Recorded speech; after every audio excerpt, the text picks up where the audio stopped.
알면 계속 할 수 있을 것 같아요. 안녕하세요, 선생님.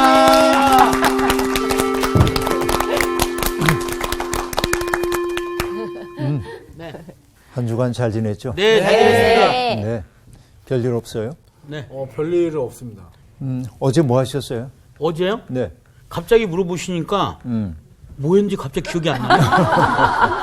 뭐 어제 했지? 아침, 점심, 저녁은 드셨죠? 아니야, 내가 봤을 때 한 4끼는 먹었을 거야. 어제 뭐 했지? 기억이 잘 안 나죠? 네, 갑자기 안 납니다, 진짜. 어떻게 된 거예요? 야단 났지 뭐. 네. 장원 씨, 어제 일은 기억 안 나고 네. 내일은 뭐 할 거예요? 내일은 뭐 해야 되지? 저희 처제가 호주에 사는데요. 호주에서 한국에 잠깐 친정에 왔거든요. 그래서 있는 동안 제가 그 가이드를 다 해주기로 해서 계속 애기 보고 있습니다. 네. 하여튼 뭐 귀한 역할을 하고 있네요. 네. 내가 자꾸 어제 뭐 했냐, 뭐 오늘 뭐 했냐 하고 묻는 게 네. 인생이라는 게 사실은 어떻게 흘러가죠? 인생은 우리가 화살처럼. 과거, 현재, 미래 이렇게 화살처럼 지나가죠. 화살처럼 과거, 현재, 미래 이렇게 순차적으로 간다고 생각하잖아요. 근데 사실은 우리의 인생은 그렇게 가지는 않죠. 네. 미래로부터 오는 시간, 선물로 오는 시간이 현재를 거쳐서 과거로 가는 거지. 맞아요. 시간이 저를 계속 부딪히고 있어요. 미래부터 계산을 해야 되는 거구나. 그렇잖아요. 맞아요. 근데 내게 없는 시간이 내게 오는 거 아니야? 그렇죠. 맞아요. 네. 그러니까 내가 지금도. 그 시간을 타고 사는 거고 네. 지나간 시간을 우리가 과거라고 하고 오늘 이거는 오늘이고 또 아직 오지 않은 장래는 네. 내일 혹은 미래 이렇게 얘기를 하고 있죠. 시간이라는 게 참 묘합니다. 네. 그래서 시간은 다 알아요. 네. 시간이 뭐지? 하고 물어보면 네. 어떻게 대답해야 돼? 시간이 내가 뚫고 가야 되는 것. 뚫고 가야 저는 하는 거. 이렇게 정의하고 싶네요. 뚫고 가야 하는 거. 화살도 아니고 뭐 마치 오는 시간을 이렇게 뚫고 이렇게. 시간은 안개라고 표현하고 싶습니다. 안개. 안개? 한치 앞도 내다보기 힘들기 때문에. 뭐 여러 가지 비유들이 나오네요. 네. 결국 이제 이런 그 은유적인 말들을 사용하고 있는 이유는 시간이 뭔지 누가 묻지 않을 때는 다 아는 것 같은데 네. 시간이 뭐지 하고 묻는 순간 대답하기가 어려워요. 그렇죠. 맞아요. 우리가 기본적으로 시간 속에서 살고 네. 있는데 그죠? 맞아요. 그래서 인생은 신비입니다. 그죠? 오늘 이제 그런 시간 얘기가 다소 나와요. 네. 네. 성경 읽고 네. 우리 생각해 볼까요? 네. 오늘 수업 잠언 54강 내일 일을 자랑하지 말라. 오늘은 잠언 27장 1절부터 14절까지 네. 공부하겠습니다. 네. 상우 씨부터 좀 네. 낭독해 주세요. 너는 내 일을 자랑하지 말라. 하루 동안에 무슨 일이 일어날지는 내가 알 수 없음이니라. 타인이 너를 칭찬하게 하고 내 입으로는 하지 말며 외인이 너를 칭찬하게 하고 내 입술로는 하지 말지니라. 돌은 무겁고 모래도 가볍지 아니하거니와 미련한 자의 분노는 이 둘보다 무거우니라. 부는 잔인하고 노는 창수 같거니와 투기 앞에야 누가 서리요. 면책은 숨은 사랑보다 나으니라. 친구의 아픈 책망은 충직으로 말미암는 것이나 원수의 잦은 입맞춤은 거짓에서 난 것이니라. 배부른 자는 꿀이라도 싫어하고 줄인 자에게는 쓴 것이라도 다니라. 고향을 떠나 요리하는 사람은 보금자리를 떠나 떠도는 새와 같으니라. 기름과 향이 사람의 마음을 즐겁게 하나니 친구의 충성된 권고가 이와 같이 아름다우니라. 내 친구와 내 아비의 친구를 버리지 말며 내 환난 날에 형제의 집에 들어가지 말지어다. 가까운 이웃이 먼 형제보다 나으니라. 내 아들아, 지혜를 얻고 내 마음을 기쁘게 하라. 그리하면 나를 비방하는 자에게 내가 대답할 수 있으리라. 슬기로운 자는 재앙을 보면 숨어 피하여도 어리석은 자들은 나아가다가 해를 받느니라. 타인을 위하여 보증선자의 옷을 취하라. 외인들을 위하여 보증선자는 그의 몸을 볼모 잡을지니라. 이른 아침에 큰 소리로 자기 이웃을 축복하면 도리어 저주같이 여기게 되리라. 네. 오늘 거기까지 공부하게 되는데요. 너는 내일 일을 자랑하지 말아라. 이거 많이 듣던 얘기. 네. 네. 내일 일 자랑하지 말래 그러는데. 예, 이게 재미나는 게 내일 일을 자랑하지 말아라. 하루 동안에 무슨 일이 일어날는지 내가 알 수 없음이니라. 이렇게 말했는데요. 여러분 이걸 직역하면 어떤 의미가 되냐면 네. 너는 내일 일 자랑하지 마. 이건 앞에 나오는 전제는 그대로입니다. 네. 근데 뒤에는 이렇게 번역이 돼요. 하루가 무엇을 낳을는지 너는 알지 못함이니라. 하루가 무엇을 낳을지. 낳을지. 굉장히 역동적 표현이라고 얘기할 수 있겠죠. 그렇죠. 그러니까 내일. 근데 여러분 재밌지 않아요? 우리말로 이틀 전을 뭐라고 그러죠? 엊그제. 그저께. 그제. 아, 그제. 그제. 예, 그제. 그제. 그제. 그 다음에 네. 그 다음 날은 어제. 그제. 어제. 아니, 어제. 그 다음 날은 어제. 그래, 그날은 어제. 어제. 어제. 그리고 어제. 오늘. 그리고 내일. 그리고 내일 모레. 그 다음에 글피. 네, 그 정도만 합시다. 네. 그래, 그- 근데 눈치챘어요? 뭘 눈치챘냐고 묻냐면 그제, 네. 어제, 오늘 네. 네. 또 내일. 모레, 네. 글피. 글피. 이건 다 한글이야.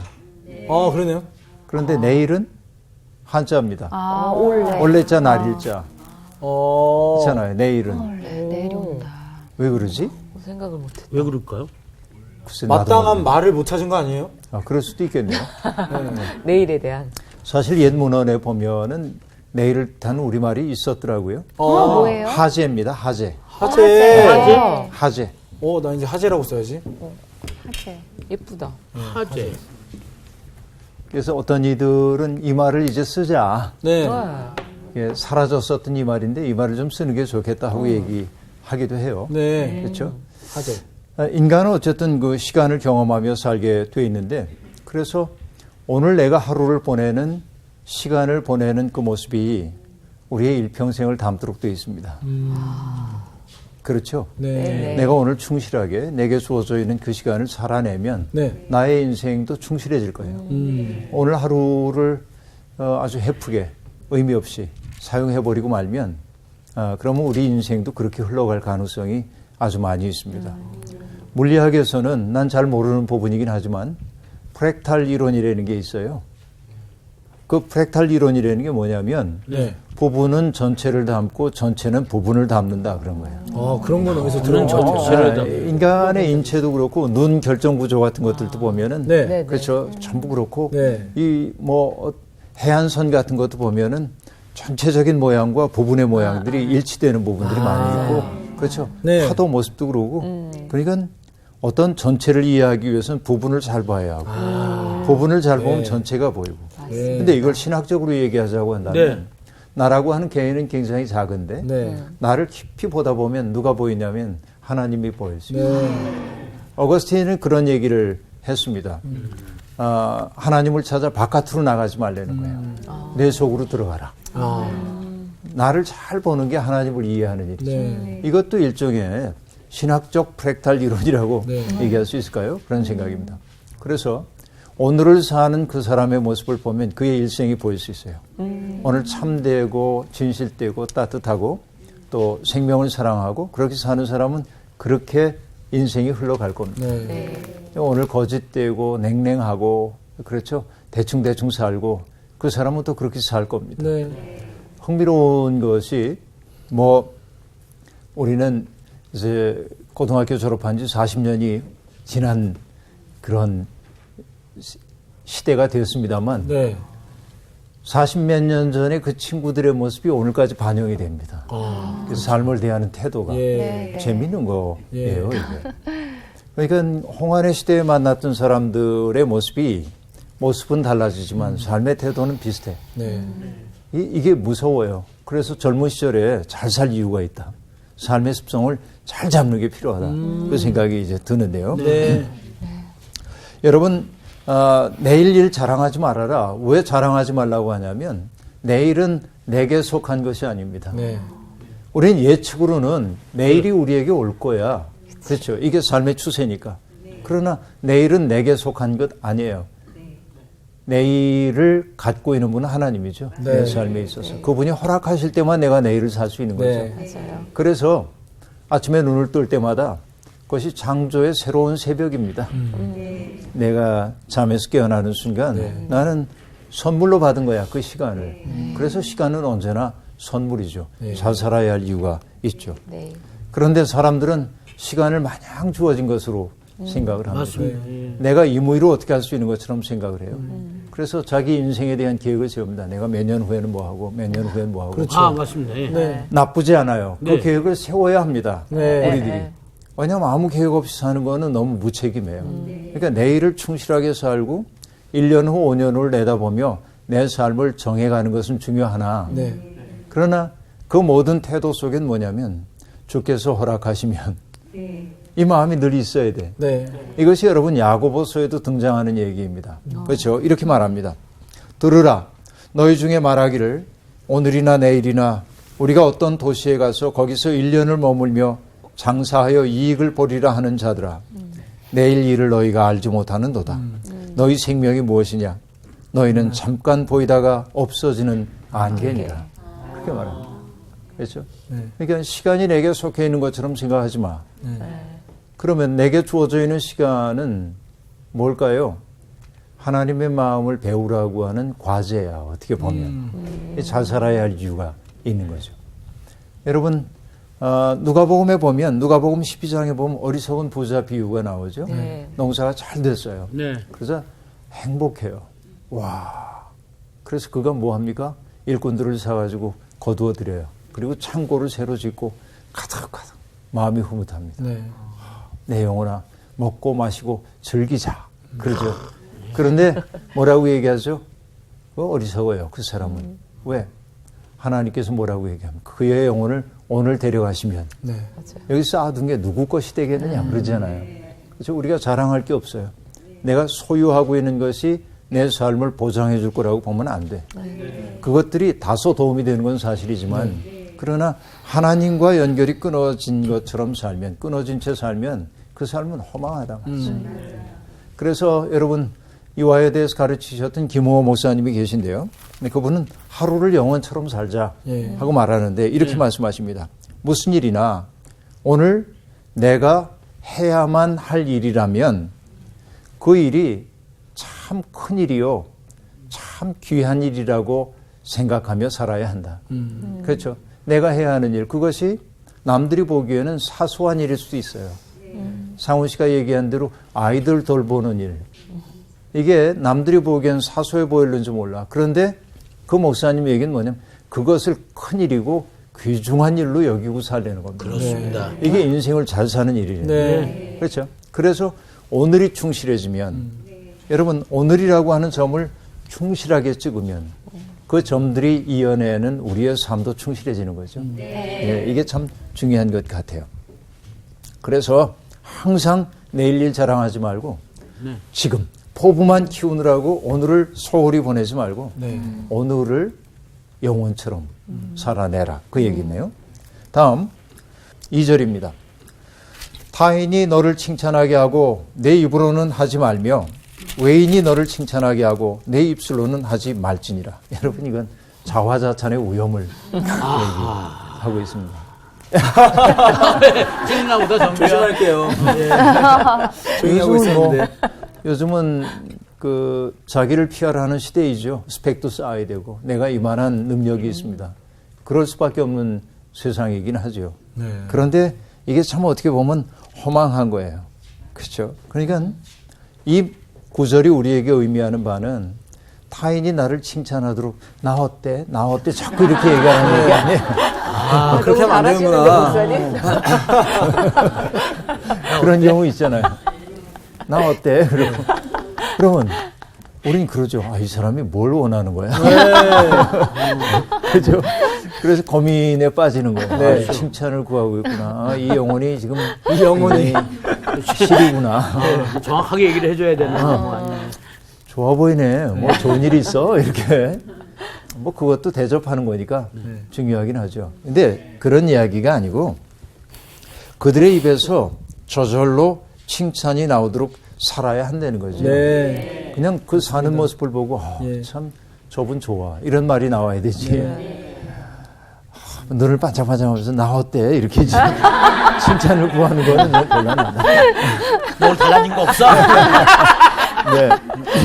그 고린도후서 10장 12절을 보면 이거 네. 세 번역으로 읽으면 참 와닿아요. 이렇게 말합니다. 우리는 물론 우리는 하나님을 믿는 사람들이죠. 자기를 내세우는 사람들과 같은 부류가 되려고 하거나 그들과 견주어 보려고 하지 않습니다. 그러나 그들은 자기를 척도로 하여 자기를 재고 자기를 기준으로 하여 자기를 견주어 보고 있으니 어리석기 짝이 없습니다. 그렇죠? 언제나 자기를 기준으로 합니다. 자기를 척도로 해서 자기를 재. 나는 정말 대단해. 나는 멋져. 이렇게. 그게 때때로 도움이 될 수도 있긴 하겠으나 예. 그게 병적인 상황이 되면 예. 남들은 곤란해지죠. 그런 이들을 만나면. 나르시시즘. 네, 그렇죠. 나르시즘에 빠지는 거죠. 여러분, 그러나 믿는 사람들은 모든 사람에게 칭찬을 구하는 사람이어서도 안 됩니다. 네. 사실은. 이게 여러분 누가복음에서 얘기하거든요. 6장 26절에 모든 사람이 너희를 칭찬하면 화가 있다. 그들의 조상들이 거짓 선지자들에게 이와 같이 하였느니라. 네. 여러분 이 얘기는요. 공자님 얘기에도 나와요. 논어에도. 네. 어느 날 자공이라고 하는 제자가 묻습니다. 네. 마을의 모든 사람이 좋아하는 사람은 어떻습니까? 네. 그럼 우린 좋은 사람이지. 그렇게 말할 것 같죠? 근데 좋은 사람이라고 할 수 없다. 이렇게 말합니다. 왜요? 그러자, 그리고 이제 또 묻습니다. 마을의 모든 사람들이 미워하는 사람은 어떻습니까? 좋은 사람이라고 할 수 없다. 이렇게 말해요. 그리고 공자님이 하는 얘기가 있습니다.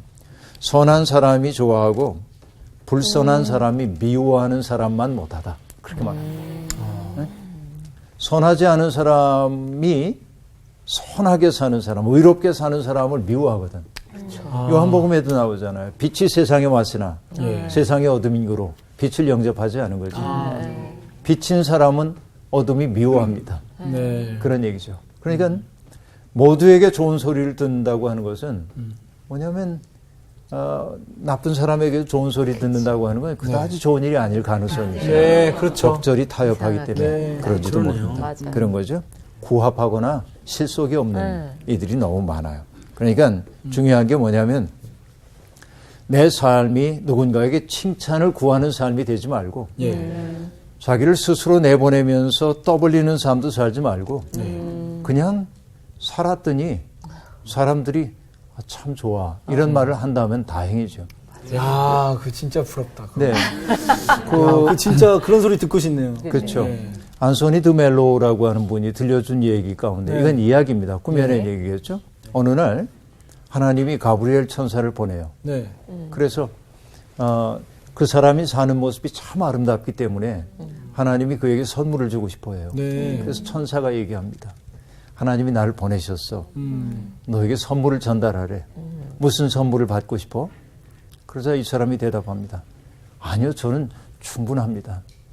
충분히 행복합니다. 이야. 제게 복을 안 주셔도 됩니다. 가브리엘이 당황. 하나님이 꼭 전하고 오라고 그랬는데. 그래서 아니야, 하나님 구해야 돼. 부자가 되게 해줄까? 아니요, 제가 누리고 있는 것으로 충분합니다. 또 아주 사람들에게 평판이 좋게 할까? 아니요, 제가 교만해질까 무섭습니다. 그러면 그대가 기도하면 사람들이 다 낫게 해줄까? 아니요, 그건 좋은 일이지만 주님께서 직접 하시길 바랍니다. 다 이렇게 얘기하는 거예요. 그래서 천사가 당황했습니다. 그래도 하나는 구해야 돼. 하나는 뭔가 좀 줘야지. 뭔가를 청하려는 거예요. 예. 네. 그러자 그분이 이렇게 얘기합니다.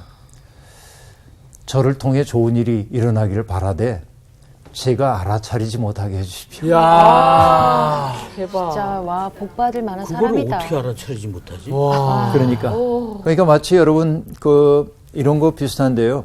사도행전에 보면 베드로 일행이 지나갈 때 사람들이 병든 사람들을 데리고 나오는데 네. 그의 그림자만 지나가도 병이 나았다는 얘기가 나와요. 네. 맞아요. 그렇죠. 네. 이게 참 중요하죠.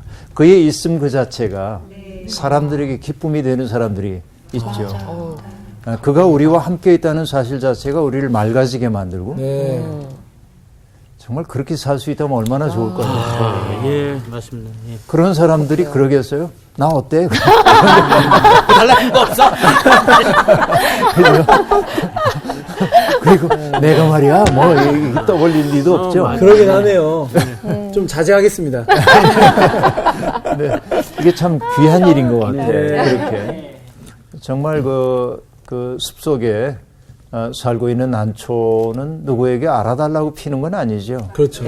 그냥 향내를 내고 피어나면 사람들이 다가오죠. 네. 아, 참 좋다. 그렇죠.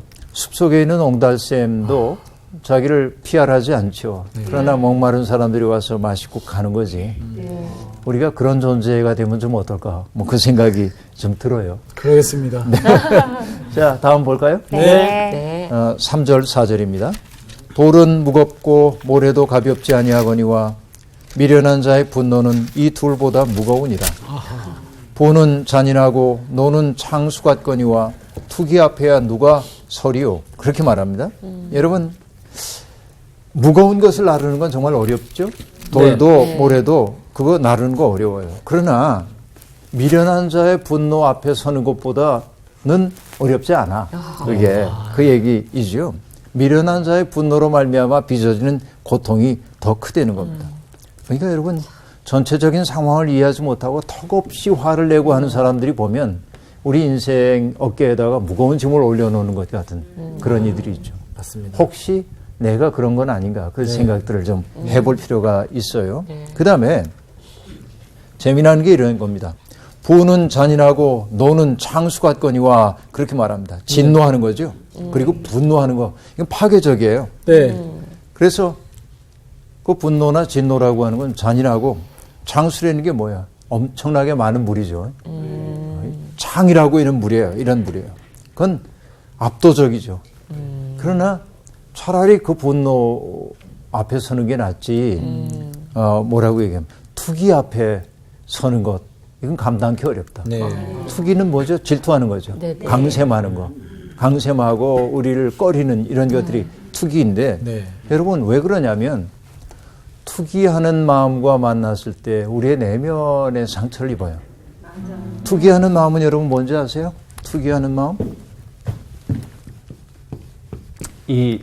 항상 이제 이 질투하고 강sem하고 그러는 거는 계집녀가 들어가는 게 굉장히 기분이 안 좋은데 계집녀를 집어넣구나 하는데 투기하는 마음의 특색이 여러분 뭔지 아십니까?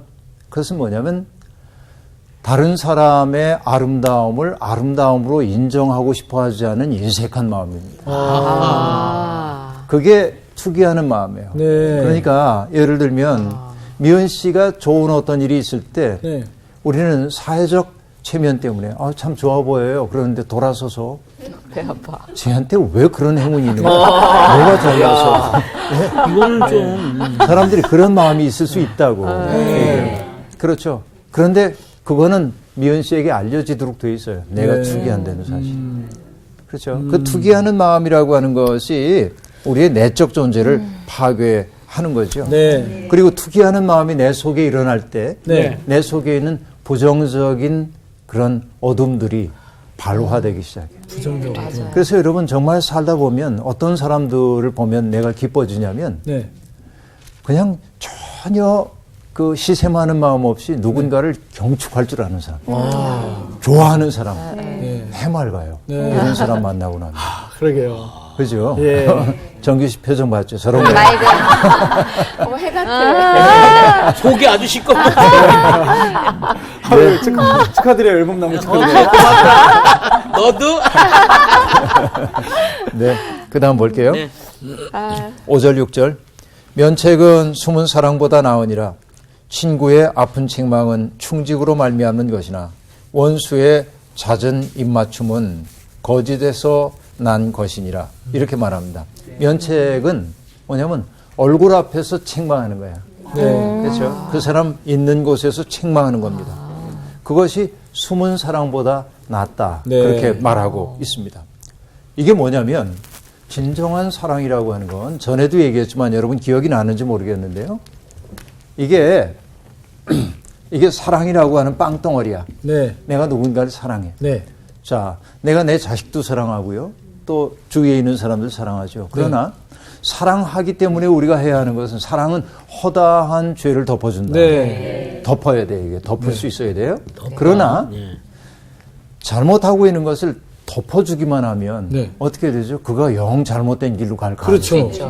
때때로 사랑에는 사랑의 단면에는 네. 이걸 잘랐을 때 여기 나타나는 건 뭐가 되게 되냐면 정의가 나타나요. 정의를 세우기 위해서는 뭐냐면 때때로 면책해야 돼요. 네. 야단쳐야 됩니다. 네. 그러니까 여러분 아이들에게 야단칠 때도 잘못된 건 분명히 얘기해 줘야 돼요. 이건 네. 잘못된 거야. 맞습니다. 그런데 뭐냐면 잔소리하듯 하지 말아라. 계속. 그게 제일 어려운 것 같아요. 어느 정도가 잔소리인지. 아이들이 알아듣거든요.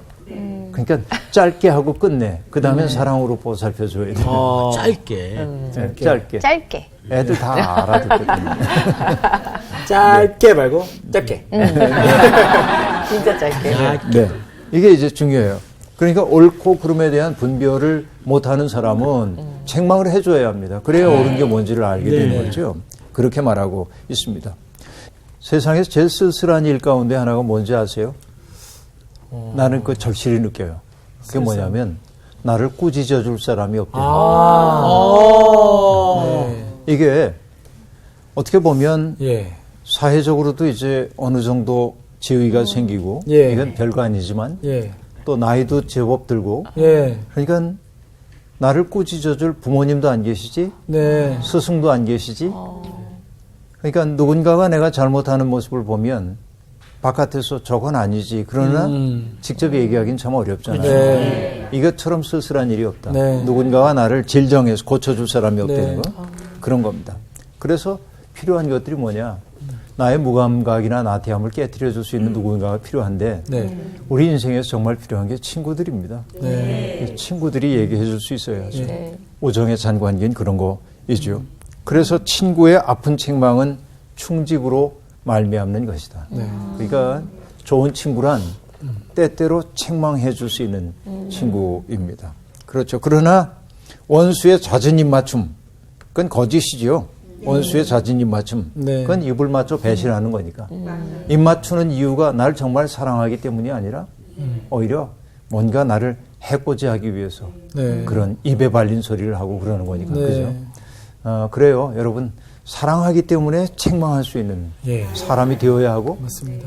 또 그렇게 책망하는 사람과 우정의 관계를 이어갈 수 있는 예. 넉넉함이 우리에게 필요합니다. 예. 다음 7절 배부른 자는 꿀이라도 싫어하고 줄인 자에게는 쓴 것이라도 다니라.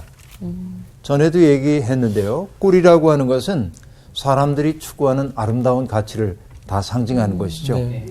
그래서 배부른 자는 꿀이라도 싫어한다 하고 말해요. 내 속에 결핍이 없어. 그러면 감사가 없어요. 그래서 기억나세요? 당연의 세계에는 감사가 없다. 네. 그 얘기 내가 늘 해왔는데 네, 네. 맞습니다. 어머니가 아침에 일어나서 나를 깨워주는 게 당연해요. 그럼 감사가 없어요. 맞아요. 그렇죠. 아내가 일어나가지고서는 뭐 나 출근하는 거 준비하는 거 도와주는데 당연하게 여겨주면 감사가 없죠. 그렇죠. 그렇죠. 물론 날마다 뭐 감사해 이러면 그것도 좀 피곤한데 죄송해요. 제가 너무 피곤했나요? 제가 너무 피곤했어요? 존재 그 자체로는 그냥 말하지 않더라도 존재 그 자체 정말 감사히 여기고 네. 그러면은 그건 누구든지 느낄 수가 있는 것이죠. 네. 그래서 여러분 모든 것이 충족된 삶은 권태롭게 이를 데 없습니다. 아, 그렇죠. 정말로 그래요. 네. 그래서 아이들에게서 결핍을 빼앗아가는 것은 아이에 대한 사랑이 아니에요. 어떻게 보면 삶이 권태로워져요. 예. 아름다운 것을 봐도 아름다움으로 향유할 수 있는 능력이 점점 줄어듭니다. 예. 그러니까 결핍을 통하지 않고는 감사를 배우기가 어려운 거예요. 아, 그렇구나. 그래서 우리는 아이들 키울 때 넉넉하게 해주고 싶은 것이 부모의 마음이나 네네. 결핍을 느끼지 못하고 산 사람들이 인생에서 너그러운 사람, 다른 이의 어려운 처지를 이해하는 사람이 될 가능성은 많지가 않습니다. 야, 이거 진짜. 그렇죠. 핵심이다, 핵심. 그러니까 때때로 가난했던 집, 네. 그래서 온 가족들이 함께 돕고 살아야 했던, 네. 그래서 빵 한 조각 먹는 것도 축제처럼 여겨졌던 집, 예. 이런 집들에서 산 사람들이 타자들의 고통에 공감할 능력이 많을 가능성이 있어요. 네. 맞아요. 그런데 가난의 기억이 너무너무 싫어서 오히려 왜곡된 사람들이 없는 건 아닙니다. 예, 그런 건 있지만 그래서 오늘 이제 우리 부모들이 자식들에게 넉넉하게 해주고 싶은 그 마음은 알겠으나 네. 그것이 아이를 망칠 수도 있다. 그런 생각을 한 번쯤 해보면 좋겠어요. 네. 네. 줄인 자에게는 쓴 것이라도 다니라 하고 말하잖아요. 적당한 결핍이 우리의 삶을 역동적으로 만들기도 합니다. 네. 다음 8절. 고향을 떠나 유리하는 사람은 보금자리를 떠나 떠도는 새와 같으니라. 참 기가 막힌 이야기거든요. 이게 여러분 유대인들은 자기들의 정체성을 나그네로 규정합니다. 네. 정착 생활을 할 때도 그랬어요. 예. 그래서 농사를 지어서 햇곡식이 나면 그 첫 열매를 가지고 하나님께 가요. 그때 그들이 이렇게 고백을 합니다. 제사장에게 바치면 그 제사장은 광주리를 제단 앞에 놓습니다. 그리고 사람들은 이렇게 고백합니다. 내 조상은 방랑하는 아람 사람이었습니다. 방랑하는 사람들이었다는 얘기가 나옵니다. 예. 애굽에 내려가서 거기서 소수로 거류하였더니 어떤 얘기입니까? 타국에 가가지고 그 많은 사람들 속에서 거류민으로 사는 게 얼마나 곤고했겠어요. 그러나 거기에서 크고 강하고 번성한 민족이 되었습니다. 네. 그렇게 고백합니다. 여러분 매년 뭘 상기하는 겁니까? 우리는 떠도는 아람 사람이었습니다. 네. 방랑하는. 그게 뭐죠? 내 삶이 정착 생활이 주는 안락함 때문에 방랑하는 사람들의 고통을 알아차리지 못하는 무정한 세상 사람이 되지 못하도록 하는 닷과 같은 것들. 정말 이게 위대한 고백입니다. 이런 고백들이. 그래서 여러분 구원사의 아주 중요한 역할을 감당했던 아브라함도 하나님이 맨 먼저 그에게 했던 말씀은 뭐냐면 떠나라 했습니다. 네. 익숙하고 안락했던 세계를 떠나서 방랑자가 되라는 것 아닙니까? 예. 그리고 출애굽 공동체에게 하나님이 명하셨던 것도 뭐냐면 네. 너희가 가나안 땅에 들어가서 살게 될 때 너희들이 나그네 된 사람들을 함부로 대하면 안 돼. 네. 왜냐하면 너희도 나그네였느니라. 네. 그 시절 잊지 마라. 그런데 여러분 나그네라고 하는 사람은 어떤 상황이냐면 취약해진 상황입니다. 나를 보호해 줄 수 있는 사람이 아무도 없어. 예를 들면 우리가 외국 여행을 갑니다. 내국 여행할 때도 지방 도시에 가면 약간 쭈뼛쭈뼛하죠. 그렇죠. 네, 네. 네. 그런데 외국에 가요. 네. 말이 달라요. 그렇죠. 그러면 여러분 얼마나 내가 취약해져 있는지 모릅니다. 맞습니다. 그렇죠. 예. 그러니까 어떤 위험에 노출될지 몰라서 두렵기도 하잖아요. 네. 이게 나그네들의 마음이에요. 그러니까 우리 곁에 나그네로 머물고 살고 있는 사람들이 정말 많죠. 그들은 취약계층이에요. 여러분 안식일 계명을 보면 모두가 쉬어야 하는데 너와 내 아들이나 딸 그리고 가축들도 예. 남종 여종 가축들도 쉬어야 돼. 네. 근데 맨 끝에 나오는 게 뭐냐면 너희와 함께 거주하는 나그네들 맞아요. 그들도 쉬어야 된대. 이게 사회적 지위를 얘기합니다. 네. 여기 가장이 있어. 네. 아내가 있고 아들, 딸이 있어. 예. 남종, 여종이 있어. 예. 가축이 있어. 그 다음에 나그네야. 그러니까 여러분 나그네 된 사람들이 얼마나 취약한 네. 상황 속에 놓여 있는지 모릅니다. 네. 그렇죠. 네. 이들 그러니까 이렇게 고통스러운 사람들을 그냥 같으니라 이렇게 그들은 이러이러하니라 라고 얘기하고 있지만 8절이 어떻게 하라는 얘기입니까? 속에 담겨있는 뜻은 그들의 아프고 시린 마음을 좀 헤아리며 살아라 그런 얘기일 겁니다. 그죠? 폭력과 테러가 넘치는 사회에서 난민으로 산다는 거. 네. 오늘날 너무나 많은 난민이 발생하잖아요. 사하라 이남에 살고 있었던 사람들 그러니까 하루에 1.25달러 이하로 살고 있는 많은 사람들이 뭔가 살 길을 찾아 나오다가 그 넘실거리는 바다를 넘다가 죽기도 하고 저 유럽 대륙을 꿈의 대륙으로 알고 오다가 어려움을 겪기도 하고 시리아 전쟁 때문에 난민이 떠돌고 있는 사람들도 있고 네. 그들의 시리고 아픈 사정을 헤아리고 네. 그들에게 품이 되어줄 줄 아는 삶 이것이 하나님이 원하는 삶인 것을 우리가 알 수 있죠. 네. 다음 기름과 향이 사람의 마음을 즐겁게 하나니 친구의 충성된 권고가 이와 같이 아름다우니라. 여러분 기름은 얼굴과 몸에 바르는 거고 향은 옷에 뿌리는 거죠. 이게 우리에게 상쾌한 기쁨을 주죠. 그것처럼 우정에 찬 권고 또한 우리를 그렇게 상쾌하게 만든다 하는 얘기. 그 다음 10절입니다. 네. 내 친구와 내 아비의 친구를 버리지 말며 내 환난 날에 형제의 집에 들어가지 말지어다. 가까운 이웃이 먼 형제보다 나으니라. 여러분, 친구와 아버지의 친구를 버리지 말래. 여러 세대에 걸친 우정의 이야기를 우리에게 들려주네요.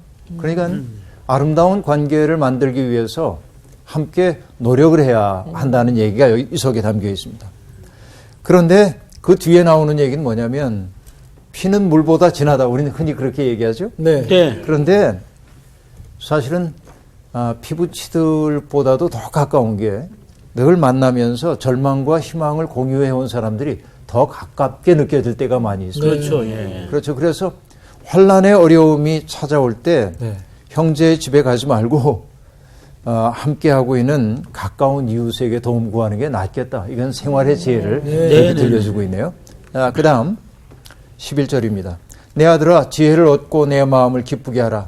그리하면 나를 비방하는 자에게 내가 대답할 수 있으리라. 여러분 지혜로운 자녀를 둔 부모의 든든함이 있는 겁니다. 그렇죠. 네. 그러니까 사람들이 나를 비웃을는지 모르지만 그러나 아들 얘기하면서 내 아들이 이렇게 떳떳하게 살고 있어. 여러분 저는 자식들이 부모에게 해야 하는 가장 큰 효도는 뭐라고 생각하냐면 역사 앞에 하나님 앞에 떳떳한 사람이 되는 거라고 생각해요. 근데 부모님의 마음은 자식을 향한 애달픔이 있기 때문에 네. 내 자식 고생 안 하는 게 부모에게는 가장 귀한 일이죠. 네. 부모님들은 그래요. 그러나 그런 마음에도 불구하고 내 아들이 떳떳한 네. 사람으로 사는 거. 여러분 뭐 자식이 좋은 대학 가고 좋은 직장 취직하고 네. 이러면 부모들이 기뻐하지만 그가 타인의 고통에 공감할 능력이 없다든지 저만 알고 산다든지 그러면 그 부모는 정말 자랑스러워하기 어려운 거예요. 그렇죠. 그렇죠? 그러니까 네. 정말 부모님이 나를 자랑스러워할 만한 사람 되기 위해서는 네. 하나님의 뜻 앞에서 어렵더라도 바로 서는 사람이 되는 수밖에 없어요. 네. 그렇게 보겠어요. 그렇게 하겠습니다. 그렇게 하죠. 그 다음 여러분 슬기로운 자는 재앙을 보면 숨어 피하여도 어리석은 자들은 나아가다가 해를 받느니라 하고 말합니다. 여러분 이건 가족의 명예를 지킬 줄 알아야 하는 사람들이 자중자애해야 한다 그런 얘기입니다. 경거망동하게 행동하지 말아야 한다. 네. 경거망동하다 보면 섣부르게 화가 난다고 함부로 나서다 보면 예. 가족의 미래를 위험에 빠뜨릴 수도 있으니 스스로 자중자애해야 한다. 예. 네네네. 옛날에 우리가 편지를 쓸 때면 부모님이 자식에게 늘 당부하는 말이 그거죠. 아들아, 객지에서 자중자애하거라. 그렇게 말합니다. 그러니까 스스로를 아끼기도 하고 예. 또 마음의 중심을 딱 잡고 그렇게 가야 한다. 경거망동하지 말아라. 네. 그러나 여러분 우리는 늘 경거망동하지 말라고 그래서 위험이 얘기되는 곳에 안 나가면 또 안 됩니다. 네. 왜냐하면 재앙이 얘기되는 상황에서도 앞으로 나아가야 할 때가 있습니다. 십자가 사건이 그러합니다.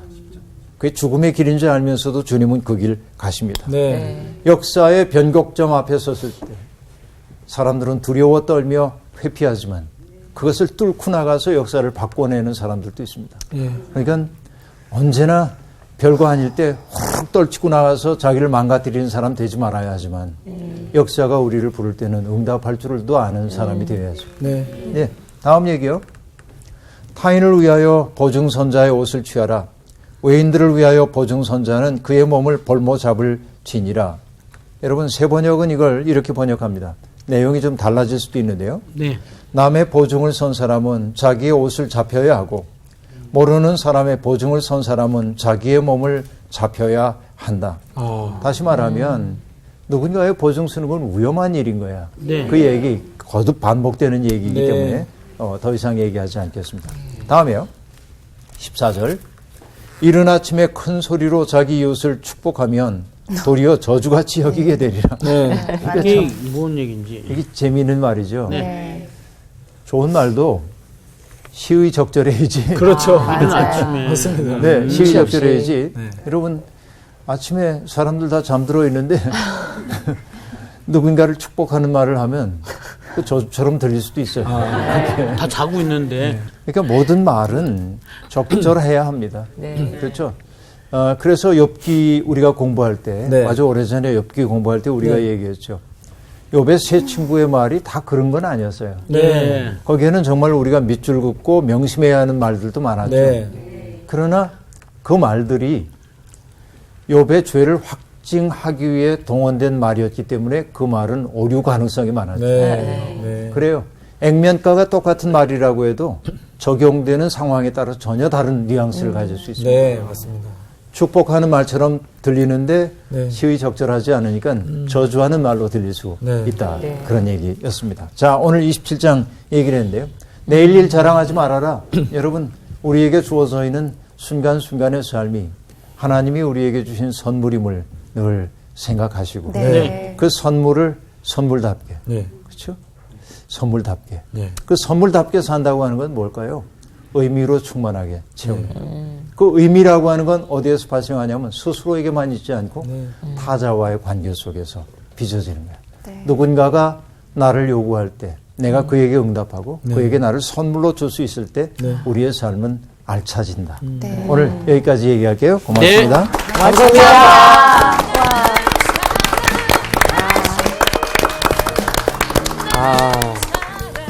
그런 말이 있어요. 오늘이 어떤 날이냐 물어보니까 네. 어제 죽었던 사람이 가장 그리워했던 네. 날이 오늘이다. 그만큼 우리에게 오늘이라는 어떤 시간이 선물로 온 거 아닙니까? 네. 그래서 그렇습니다. 그걸 좀 이렇게 상기하면서 좀 값지게 살아야 되지 않을까. 그러면 우리가 또 느낌대로 또 살러 네. 가시죠. 네, 시간을 누리러. 계속 살러 가는군요. 그럼요. 알았습니다. 계속 살러 가야죠. 삶에서 갑시다. 제가 아까